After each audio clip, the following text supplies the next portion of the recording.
ISL এবং I লিগের অন্য দলগুলি যখন দল গঠনের শেষ পর্যায়ে সেই সময় নয়া কোচ নিয়োগ মোহনবাগানের। তারা কলকাতা লিগের জন্য নতুন কোচ নিয়োগ করল শনিবার। প্রসঙ্গত 25শে জুন থেকে কলকাতা প্রিমিয়ার লিগ শুরু হবে। সোমবার থেকে মোহনবাগান দল কোচ ডেগি কার্ড্রিজোর নেতৃত্বে যুব ভারতীর প্র্যাকটিস গ্রাউন্ডে অনুশীলনে নেমে পড়বেন। দলের গোলরক্ষক কোচ নির্বাচিত হয়েছেন অভ্র মণ্ডল। সহকারী কোচের দায়িত্ব পেয়েছেন বিশ্বজিৎ ঘোষাল। মোট 30 জন ফুটবলার নিয়ে প্রস্তুতিতে নামবে মোহনবাগানের নয়া কোচিং স্টাফ। কার্ড্রিজো এর আগে এফসি গোয়া যুব দলের কোচ ছিলেন। তিনি স্থানীয় লিগের খেতাবও পেয়েছেন কোচ হিসেবে। এবার তার কাছে বড় দলের কোচিং করার চ্যালেঞ্জ। হাবাসকে শুধুমাত্র আইএসএল এই কোচ রাখা হবে। কলকাতা লিগে সফল হলেই কার্ড্রিজোকে হাবাসের ডেপুটি করে দেওয়া হবে। মোহনবাগান কর্তারা কলকাতা লিগ এবং আইএফসি শিল্ডের লক্ষ্যে রিজার্ভ দল ঢেলে সাজাচ্ছে।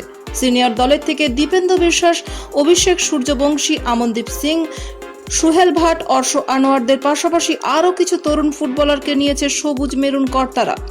সেই তালিয়ায় রয়েছে রাজা বর্মন ও সায়ন দাসরা।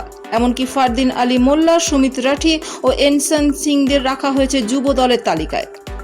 যুব দল থেকে ভালো খেলা ফুটবলারকে আইএসএল এর দলে নেওয়া হবে। লিগে কয়েক বছর থেকেই বাগান কর্তারা দলের বি টিমকে খেলাচ্ছে, শিল্ডেও তাই। গত মরশুমে দেখা গিয়েছিল হাবাস কোচ হয়ে এসব সমস্যা হয়নি, কারণ দলের রিজার্ভ বেঞ্চ ভালো ছিল। এবারও সেই পরিকল্পনাই নেওয়া হয়েছে। অনেক আগে থেকে প্রস্তুতি শুরু করে দিচ্ছে আইএসএল জয়ীরা।